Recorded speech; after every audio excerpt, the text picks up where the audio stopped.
Welcome to Profitable Women, a podcast for the female business owner who wants to build a profitable and sustainable business that aligns with their life. We will talk about the money stories impacting your decisions, financial strategies to grow your profits, and how to embrace your female superpowers. I'm your host, Sheila Hansen, certified public accountant, business mentor, and certified coach. As a mom of three and business owner, I have spent the last 7 years supporting six-figure business owners make confident financial decisions while raising my babies. After making the hard decision to leave my job at a public accounting firm when I had my oldest, I'm now on a mission to empower women to build wealth without sacrificing themselves. If you find yourself avoiding conversations about money, are burnt out from working all the time, wonder where your cash goes, or want to learn how to pay yourself six figures, you're in the right place. Remember, the information in this podcast is general in nature and for educational purposes only. For specific financial advice for your situation, please consult a professional. Now, with that out of the way, let's get to the show. Welcome back to another episode of Profitable Women, and I am so excited to introduce to you to someone who has helped me out personally in ways that I don't even know if I have words for. Today on the podcast, we have Jada Dobesh, who is a spiritual healing facilitator, and she has created Selah Space in Sioux Falls, which is a holistic wellness co-op. And in her work, Jada offers her clients the space and the practices to heal their spirituality, sexuality, and self-worth. She honors her clients' spirituality, physical, mental, and emotional well-being in her practice. And she has really tapped into the feminine body and the vital sign, which is the menstrual cycle, womb energy, and the women's reproductive health, generational wounds, and the healing of mother wounds in women who are technically fine. So I am so excited to welcome you to the podcast, Jada. Thanks for having me, Sheila. I'm so excited. So on today's episode, these issues, and I have learned so much about mother wounds specifically and how they tie into things. But Jada and I started working together, what was that, like a year, 18 months ago when I joined your Menstrual Mystics program. And that was really at a time where I wanted to learn more about that menstrual cycle, right? We are women and we're told we just deal with it. And there's so much power that can come from the cycle. So if you can give us your just how we tap into our phases and why we should tune into that kind of information that our body is giving us. Yeah, I don't know if I've ever done anything in 60 seconds, but we'll give you a few more minutes. Okay. We are taught to kind of ignore and minimize our cycle, but it's really our superpower because it is the roadmap to the pacing, the rhythm, and the structure of our natural order of things, the way that we should run our lives. And so we have 4 phases that mirror the 4 phases of the moon, the 4 seasons of the year. And that is our built-in natural pacing and rhythm. And when we're able to follow that, we're able to be the kinds of women that we want to be because we don't burn out. We don't run out of energy. We don't overdo it and we don't underdo it. We're able to perform at our highest capacities, and we're also able to fit in rest and joy and pleasure. Yeah. So I think early on, it was that comparison of the male cycle is like a 24-hour, and that's what the world is built around. You know, we wake up, go to work, come home, go to sleep. That rhythm of kind of broken out into 4 sections of the day, really. And yet the female is a 28 or a month-long cycle. And so we go through all of that same thing, but it just is a much different time frame and timeline. And burnout, I think, is so common. I know that is where I was at when I was seeking help and found you. So tell me a little bit about, with the 4 different phases, how can we kind of lean into each phase, and what maybe would be 1 or 2 things that we should focus on during that phase to help align with that natural timeline and rhythm? Yeah. So I like to start with the follicular phase, even though when you go to the doctor, they're going to say, when was the first date of your last period? And we're going to count that as day one of your cycle. That's actually not true. Right. But we don't, in our culture, expect women to know the truth. So we just go by what we assume they pay attention to, right? And that's fine and good and whatever. But I want to start with spring, or the follicular phase. The follicular phase is all about possibilities and planning. So this is where we're dreaming up all of what could be, right? Especially in our work, this is where we want to let new ideas kind of take form in our minds. We want to journal about it. We want to get excited about the planning process. Let's map it out. I love to use sticky notes and put them all over the wall, and here's my plan, right? Then in the ovulation phase, this is where we're communicating. This is mirroring summer. It's really fun, but it's really short. It's really social. This is where we want to be networking. This is where we want to be making connections, where we want to be writing, social media posting, email writing, website copy tweaking, all of those kinds of things, because our communication is so clear and so magnetic during that time. So that's when you want to be focusing on those kinds of things. And then in the luteal phase, what we're doing is like the follow through, right? This is where we begin to execute the plan. This is where we do the hard stuff, where we hunker down at a coffee shop with our tremendous workload and we just get it all done. Yes, I have found myself wrapping up so many projects and making so much progress on those detailed tasks during that phase. And Yep. it's actually the longest part. Is that It correct? is so long. Yep. So this is where I want to assure everyone there's plenty of time to get it done. We actually can be all things to all people, but not all the time, right? So Yes. there's 14 days a month for you to be killing it and accomplishing, okay? And then we move into the menstrual phase. This is winter. This is where we don't. No, This is this where is we the rest. rest. This is where we rest. This is where we reflect. This is when your right and left brains communicate and are on the same page the most. So you actually think you're clearest and most honest during this time. So this is when you reflect, tweak, change directions if need be. This is where you make clear decisions about your business, about your life. You're not irrational like you've been told during that menstrual bleed. You're not crazy. You are so decided in that time. Yeah, I think this was a big discovery for myself. And you brought it up in this is the time to kind of recognize when other areas need to be addressed in your life. If it's irritating you, if it's coming up, if it's stirring for you during this time, it's asking for you to pay attention to it. Yes. And so as we can tune into that, especially if it comes to our business or, the balance between things, where we're spending our energy, it can tune us into where we need to do the work or where we need to make some adjustments because our body is letting us know that during this phase. Yes. And we think that we're being irrational because we've been told that, but we also sound irrational to ourselves, right? This is the time of the month where you can't stand the fact that people are responding to your stories on Instagram, or you're getting an inquiry about something you don't offer.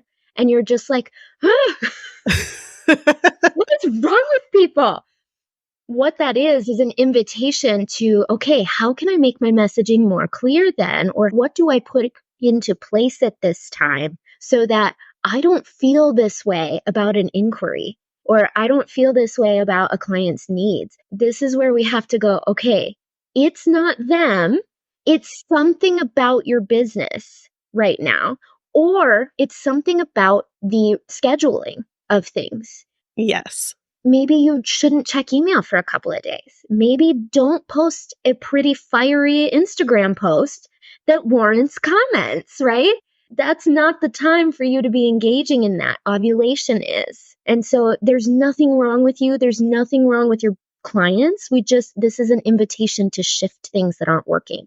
Yeah, I love that. And I've been able to start implementing some of these things. Yeah. Even when I have a business that's, deadline driven throughout different parts of the year, it still has been such an eye opener for me to be able to implement this and pay attention, if I am able to adjust when I'm scheduling calls with clients, when am I doing that in the month? When am I allowing myself a little bit more openness on my calendar? When am I trying to brainstorm and create that content and build something new? And if I'm not feeling it, I don't force it, because I know, especially if I'm in that, menstrual, that follicular is going to be right around the corner. Yeah. So let myself have a few days, and then it will come very easily a few days from now. And if I've built that space where I'm not trying to do everything on the deadline, then I can have that flexibility. So that has been how I have taken this information and kind of helped implement it within my own business. The other part that you do so much work around, and I have also benefited from greatly, is digging into just those wounds that we carry. And I want to chat specifically about kind of how money ties into these wounds, right? Because most of the listeners on the podcast are business owners. And the things that I see with them, or when I have conversations with them, when we talk about finances, there's typically a couple things come up. One, we have the excuse. I don't know what the right term for it is, but I'm a people pleaser, right? I can't change my prices. I can't do this or I can't do that. I don't want to upset the other person because I want to keep the peace. And then also just the idea of when we think about finances and money, it being a sense of safety or security. And I know from the work that we have done, those both tie into mother wounds and things that within our body that we need to be feeling differently. So enlighten us with what you know about that. I have been on my soapbox in my office the last couple weeks about this people-pleasing nonsense. You're not a people pleaser. That's not what this is. It's not a badge of honor. It's not a identifier. Yes. And what you're saying when you label it people-pleasing tendencies, you are saying that you're actually trying to blame other people. Yes. For your behavior. And what is really going on is you don't feel worthy of what's happening or what needs to happen. And so you are going to blame somebody else. People won't pay that. BS. People will pay that. People pay so much money for so many things. Yes. Nobody's going to get upset by your prices. Now, will people have an opinion about your prices? Yes. Nobody's going to say Sheila's a horrible person because she charges X amount for her services. That's not it. And so people pleasing, I chalk up to the same social myth as imposter syndrome. Yes. These are your own fears. These are your own insecurities. And what that core wounding is about is two things. It's your sense of worth and it's your experience with money. Yes. That's it. And both of those things are stored in your womb. Yeah. And you describe womb as just that space within your body, right? It's not your uterus necessarily, but it's within that space. Yeah. So I always say house is to uterus as home is to womb. So the idea of womb is it's energetic.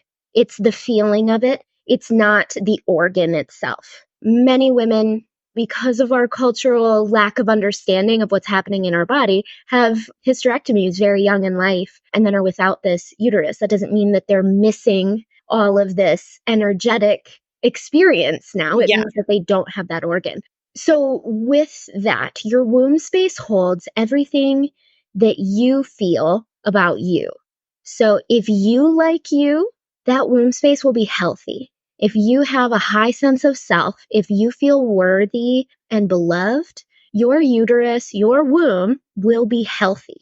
This is also where we store everything that we have been taught, everything we believe, everything we understand about three forms of currency: money, sex, and power.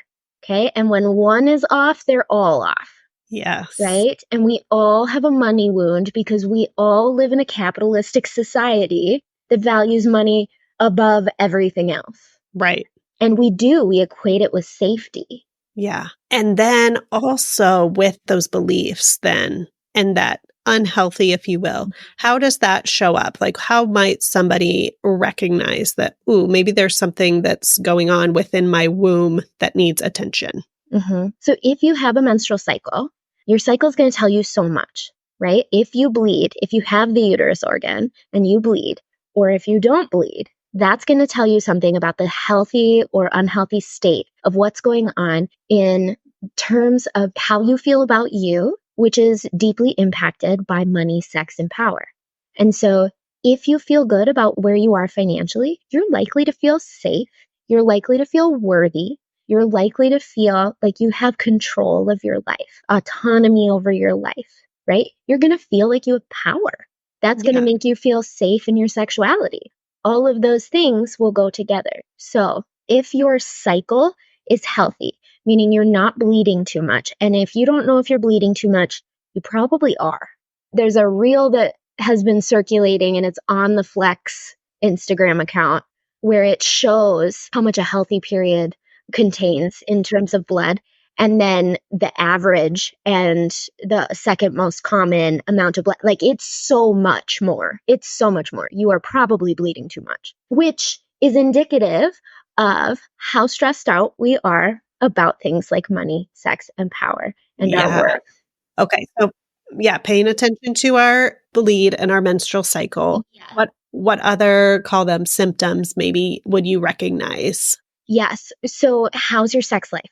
If you feel during your ovulation cycle, I don't care who told you this or what kind of nonsense you were told, you're not going to feel sexy all month long.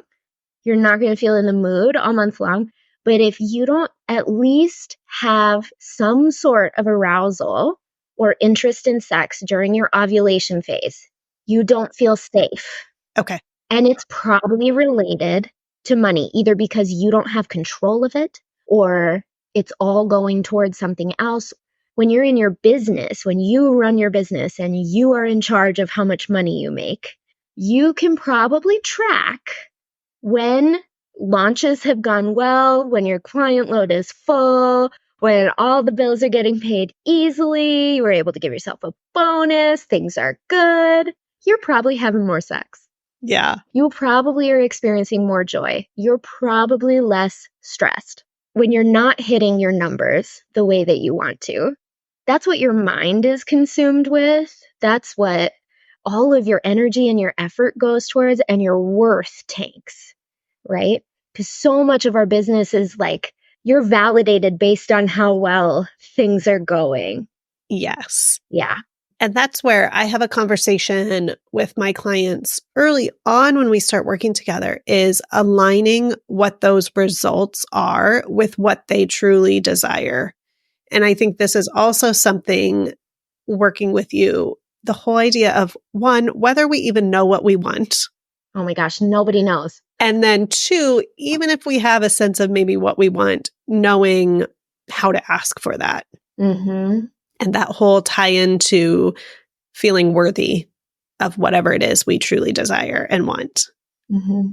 So how do you help discover what you even want and then tune into what is helping you when that isn't in alignment? I'm so curious, actually, how you think I do that or how it happened for you. I will say Jada is the most amazing at pushing you in the ways that you need pushed in the most loving, safe way. We have had so many sessions that I left, honestly, very upset at Jada. And it was, in fact, not Jada, that just like people pleasing. It's not the other person. It was, in fact, myself, that it was like, oh gosh, yeah, she showed me some things today that honestly, yeah, it is really just challenging that and not letting the other person off the hook of answering the question, I would say, is how you'd go about doing that. Yeah. And you will ask the question and you will sit there and you will wait. I was a There's youth some sort of pastor. answer. Yeah, I was a youth pastor before this. And you know how you get middle schoolers to interact? You count to 30 in your head after you ask a question. Yeah. They will feel so uncomfortable in those 30 seconds that they will come up with an answer. Yes. I would say something, and then we would, use that to then dig into what it was actually that I was trying to get to. Because oftentimes what it was I said first was what that belief, right? Somebody else had planted within me of what I should want or not want. But at least we had a starting point then that we could continue the conversation on Yeah. what does that look like? Or what was this? And so you could challenge whether that was in fact my own desire. Yes. And you could always tell with you, it can always tell with you because you are such a logical thinker at the start, right? Everything is A plus B equals C. Yes. This is the realistic expectation and answer to the question she is asking. And the question is always, what do you want or what do you need?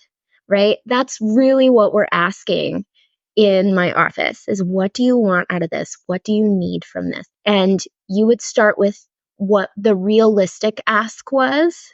And I would challenge that, push that in you because that's not what you really need or what you Right. really wanted. And eventually you'll break into the feeling, right? And Yep. I think so often in business, that's what's missing, right? We want X amount of clients because that's good financially. And, we think of all of the logistics of that. And we have this many hours in the week that I can work with people, and this would be full and that would be good. And then you find out that what you want to feel is time freedom. Okay, that's a different process. Yeah, that's where we get misaligned with what those original goals we maybe are setting are not what we actually want long term. And that's where I think businesses then you create that unstable or unsustainable long term. That's what leads to the burnout. We're chasing something that doesn't actually align with what we truly want. Right. But then you've become used to that amount of income. So you feel like you can't get off of this ride. That's not what's actually going to serve you. And so then our worth does this teeter totter thing of like, I'm either worth less or I have to charge more than I think I should. And now we're playing these games and trying to figure this stuff out. And really, if you would have just started with, what do I really want? How do I want to feel? How do I want this to be experienced? Rather than what looks good, what sounds good, what's logically good. Yeah. Hey there, fellow female business owner. Are you tired of sifting through endless articles, resources, and scrolling social media just to find the nuggets of wisdom that actually apply to your journey? Well, I've got something just for you. When you join our weekly email list, you will receive a go-to resource with actionable tips, inspiring stories, and valuable insights tailored specifically for women entrepreneurs like you. Each week, we deliver a dose of empowerment straight to your inbox, covering everything from mastering your money mindset to navigating the ever-changing landscape. Join other like-minded women who are leveling up their business and living their dreams. Sign up for the weekly email today, and let's conquer the business world together. Head on over to the show notes and find the link for you to enter your email address to get started. You'll be the first to hear about upcoming masterclasses and have weekly action items to contribute to your success. Sign up today. So share with us a few different ways, and I know as we're talking about this, it's constantly evolving and changing for you as well. But share with us a few ways that you help women specifically to heal and uncover what they want and need. That's always such a panic-inducing question because everything that I do is spirit-led and everything is so specific to the client. Yes. I will be ordering 6 books on a topic that my client needs help with because that's what they need. And that's sometimes too much and not helpful for anybody really, but I just feel so called to meet you where you're at and help you get to where you want to be. But the bare bones of it, I think, is how do we get you back to your true feminine nature, which is slower It's more relational. It's more connected. It's more creative. It's more about nurturance. And in that, we're unlearning all sorts of patriarchal standards, all sorts of capitalistic standards, all sorts of expectations that are often unspoken and are often immeasurable, or the bar is always going to be raised. You meet that, it's going to be higher. You'll never get there because you're not meant to. And so everything that I do is working toward how do we heal your feminine and get you into that feminine space. The most gentle starting step I have is by healing your menstrual cycle, which I just find funny. It doesn't feel like a gentle topic, but it is. And the fact that I was, I don't know, 37, I think, by the Yeah. time that I really understood the true inner workings of Yeah. all of it, and that there's 4 phases and you can eat different things for each phase. You need different amounts of sleep. Like, I have now been dealing with this for 20 whatever years, like 30 years, but not 30, 20. Yeah. At that point that I'm finally understanding it, that part is, shocking. And I think while it's shocking, it's also so much like coming home.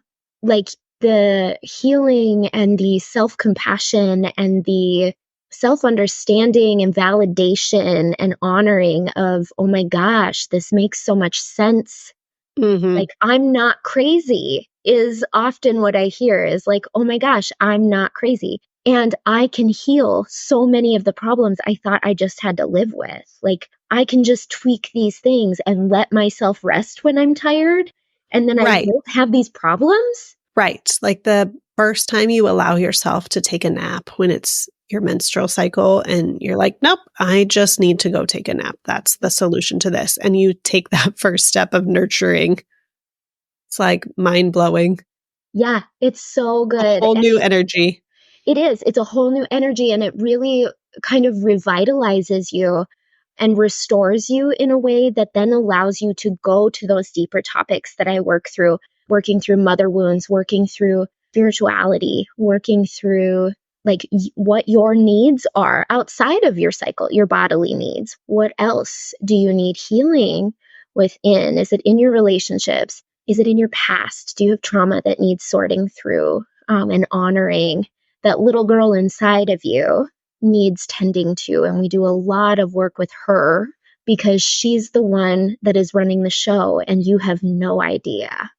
Yeah. After we got through learning the phases of the menstrual cycle, that next uncovering the fact that this whole idea of inner mother, inner child, and when you finally get the voice and knowledge of who it is that's showing up in the moment, right? There was a very specific session I had with you in my healing that it was my inner child that showed up to that session completely scared.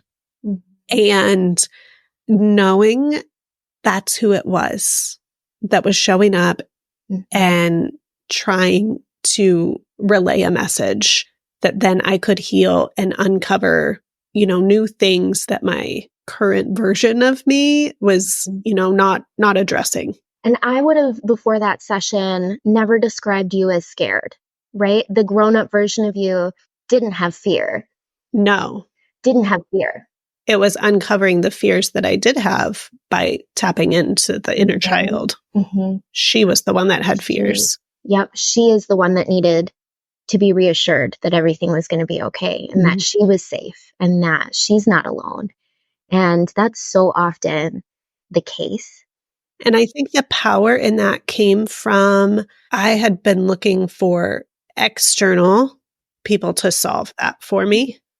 She was looking for someone else to come in and solve that for her. And what you taught me was that I can be that for her. Yeah. Right? When others have let us down, or, whose job is it actually to show up for us?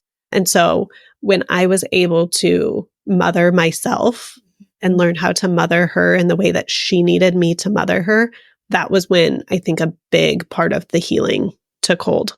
Absolutely. And that's such a slippery slope to hear out of context And so I always love to kind of like caveat this with, yes, you are the one that can show up for that little girl.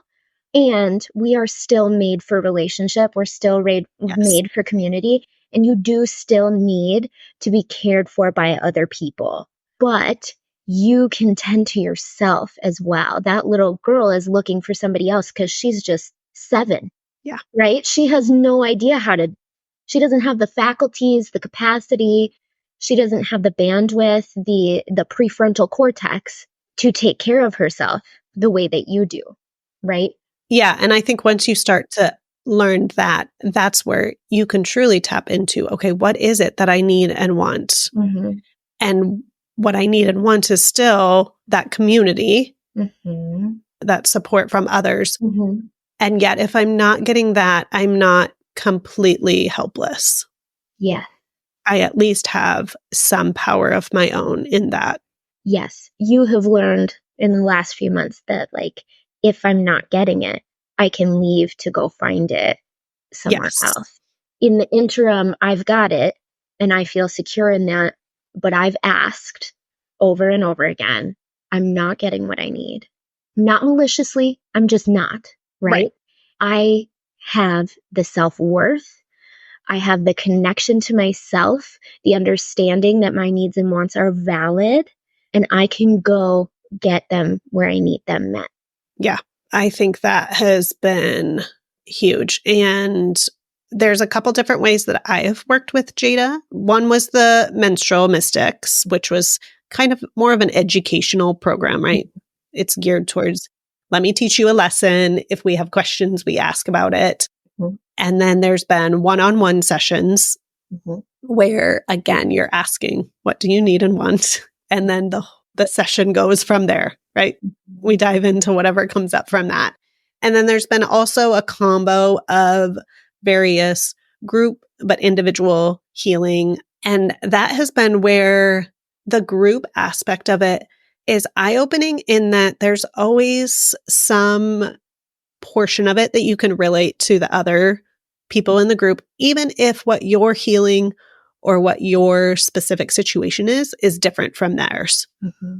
I think that was just being able to, sometimes when someone else is describing it, it's like, oh, one, I'm not alone, right? We're all in this, in some version of this together. Yep. But then two, seeing them talk through it, right? And answering those questions and seeing Jada push them on it helps open your mind to, okay, when it's not you that's in the hot seat a little bit, but it's still an issue that you're dealing with, it takes a little bit of the pressure off, but you can still get the lesson from it. So that has been very beneficial for me in all of the various ways that you support your clients in not just one-on-one, but opening those group programs to them and the education piece. Because like I said, I was 37 before I knew anything about mother wounds, the 4 phases of the menstrual cycle. Mm-hmm. And I had gone through a period of complete burnout and having no idea what it was I wanted and desired. Mm-hmm.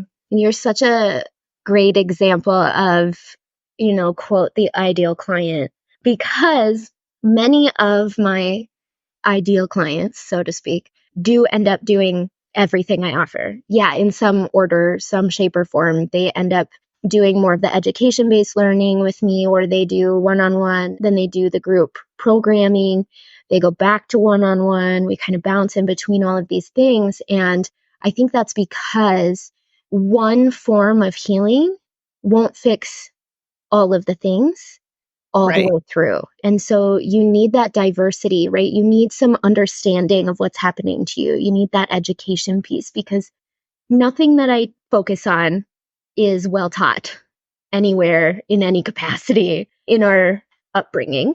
No. So you need that understanding and that wisdom building, because most of us feel misunderstood. And it's because we don't understand what's happening to us, what's happening within us. And then you need that one-on-one time to kind of sit and wallow and allow yourself to sort through it, but be seen and be held through that. And then we also need that group element where we go, okay, I'm validated because I'm not the only one, and I didn't think about it that way. Or wow, it's just so revelatory to see someone process through something, and there's something so connecting about that. And so I love offering kind of that diversity so that we can heal it a layer deeper, and then go back and heal this thing, and then come back and create some more understanding here, and kind of going back and forth that way. Yeah, I think that has been because I had done, call it traditional therapy before, and that did not connect with me. I did not make the progress that for sure I've made within the last year working with you. And I think, yeah, maybe what I needed at the time was just different than what that offered. Mm-hmm. Yeah, sometimes we need a push, and therapists can't do that, like Right. legally. Yeah. And I have loved therapy, and I've also had experiences in life where it's like, okay, no amount of CBT and mindfulness is going to get me through this incredibly painful, like re-traumatizing experience of constantly having your needs unmet and invalidated. And so that's what I love about the freedom of spiritual direction when it's spirit led, when it's got looser guidelines. I don't say that to make it sound like it's a free for all and there are no rules, but we're not bound by, the expectations of insurance or licensure. And so we get to speak truth in ways that therapists have to create the space for you to come to that truth. Yes. Yes. And I am the pushiest spiritual director you'll ever meet. We're on a mission for healing, and spiritual direction as a profession is about creating space to listen. And we do a lot of listening in a lot of different forms, but I'm not going to let you continue to choose things that are hurting you and dishonoring your And that was what I needed in the last program that I participated with you, where we had some of the biggest breakthroughs. It was all around praying for your big miracle, right? That was the question you kept asking. And you kept pushing for it to be bigger than what I was first asking for.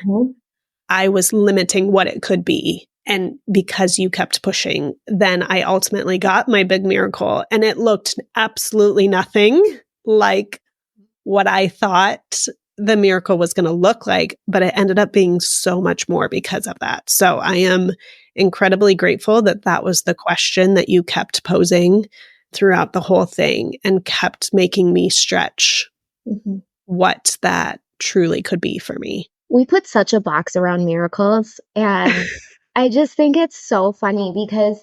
But it also comes back to, if the issue is your needs, things are not being met, why not make it something that feels like it could be more... It could be met and accomplished. And so, yeah, that's where, you kept pushing in that. Yep. Miracles are, I go to sleep with one foot. This is a joke by a comedian. I go to sleep with one foot and I wake up with 2 feet. Like, that's a miracle, right? That's funny, but that's true. Like, God performs miracles. And when I ask women what would their miracle be, 6 times out of 10, the answer is going to be peace. I just want to feel peace. No, you don't. No, you don't. Peace, no. If you only have the 1 foot. If you only have the 1 foot, okay, the other foot. Yeah. But we're just going to start with the 1 foot. Like, let's not have the 1 foot go away. Right. And that comes back to a mother wound too of, my mom couldn't meet my needs. Yeah. In what world is anybody else going to be able to meet my needs? We equate mom to God so quickly. Yes. And if mom won't do it for us, no one will. Right. Yeah. It's not for us. Then we put that limit on it. Yep. All right. So as we wrap up here today, I appreciate you being so open and sharing all of your knowledge with us. But with the audience being women and this idea of profitable, right? So we have money, time, and energy left over. What is something that you would love that all women can take away and know, or that they could implement as they're building their business? If money, time, and energy is what we want left over, money is not the gateway to those things being left over. Time and energy is the gateway to those things being abundant, right? We think if I can just get X amount of money, then I can start having free time. Then I can start having extra energy. Then I can start taking care of myself. No, take time, create more energy, take care of yourself. The money will come. The money will come When you do those things. when you do those things. So let the money be the currency that is exchanged. Put your focus on how you feel day to day and learn about your cycle, woman. You need to know how your body is supposed to work. You need to know, even if your cycle is, quote, normal and you don't think about it and it doesn't bother you, learn your cycle. You can't run a business comfortably without knowing when it's safe to rest and good for your optimal for your body to rest. You can't do it because you will always choose work. It's your business. It's your baby. Yeah. And it won't be sustainable that way. No, you won't be sustainable that way. Yeah. Share with the audience where they can find you and get in touch with you. Yeah, find me on Instagram. Don't find me on Facebook. I forget to check there all the time. Don't check Facebook. Come to me on Instagram at Jada Dobesh Healing Co. or shoot me an email. Find my website, jadadobeshhealing.com. We will link all of that in the show notes. Yeah, thank For you. easy access. Yeah. Good. But Jada does show up a lot on Instagram with that education piece and that real Jada that was showing up today, which has been so educational. And yeah, I truly do appreciate her approach. Thank you so much, Sheila. You always make me Yes. feel so warm and fuzzy. Right back at you. All right. Thank you so much You bet. for Thank you. being on here today. And yeah, until next week, just take care of yourself and do one thing that honors your own body and self and give yourself that gift. So, see you next week. Thanks for tuning in to this week's episode of Profitable Women. Make sure you never miss an episode by hitting the follow button in your favorite podcast player. And things are always easier when you talk about them with a friend, so be sure to share this episode with them. If you're looking for more ways to grow your financial confidence, head to the show notes for a link to subscribe to our weekly email. Until next time.